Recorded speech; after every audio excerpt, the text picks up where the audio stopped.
Hi friends, welcome to Telangana elections awareness YouTube channel. Sarpanch ఎలక్షన్లో భాగంగా మొదటి విడత నామినేషన్ అనేది కంప్లీట్ అయ్యడం జరిగింది. ఒక్కో సర్పంచ్ పదవికి సగటున ఆరుగురు పోటీ చేయడం జరుగుతుంది. మొదటి విడత 4236 గ్రామ పంచాయతీల్లో ప్లస్ 37,440 వార్డులకి ఎలక్షన్ జరుగుతున్న విషయం మీకు తెలిసిందే. 4236 గ్రామ పంచాయతీలకు 4236 సర్పంచ్ స్థానాలకు 25,654 నామినేషన్లు వచ్చినాయి. అంటే సగటున 6 రెట్లు వచ్చింది. అదే వార్డు సభ్యులకు 37,480 వార్డు మెంబర్లకి 82,000 నామినేషన్లు వచ్చినాయి. అంటే సగటున డబుల్ వచ్చినట్టుగా.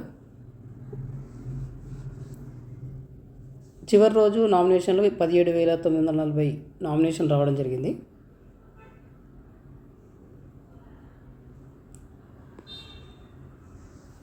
అత్యధికంగా సూర్యాపేట జిల్లాలో 1,387 నామినేషన్లు వచ్చినాయి. ఈ జిల్లాలో తొలి దశలో జరిగేవి 159 గ్రామ పంచాయతీలు. అంటే ఇక్కడ ఒక సర్పంచ్ పదవి పోటీకి సగటున 9 మంది దాకా పోటీ చేస్తున్నట్టు. తర్వాత పెద్దపల్లి జిల్లాలో 99 సర్పంచ్ స్థానాలకు 822 నామినేషన్లు వచ్చినాయి. ఇక్కడ 8 మంది పోటీ చేస్తున్నట్లు. అత్యల్పంగా జగిత్యాలలో 122 గ్రామ పంచాయతీల్లో 297 నామినేషన్లు దాఖలైనాయి. మరొకసారి చూసినట్లయితే మొదటి విడత ఎలక్షన్స్ అనేవి 4,236 గ్రామ పంచాయతీలు జరుగుతున్నాయి.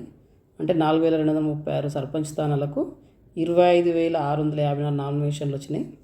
అదేవిధంగా 37,440 వార్డు మెంబర్ల స్థానాలకి 82,276 నామినేషన్లు వచ్చినాయి.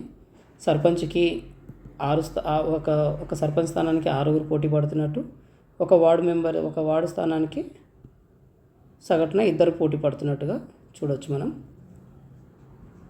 అధికారిక సమాచారం మీకు తెలియజేయాలనే ఉద్దేశంతోనే ఇలా మరొక వీడియోతో మీ ముందుకు వస్తాను. థ్యాంక్ యూ అని ఉండాలి.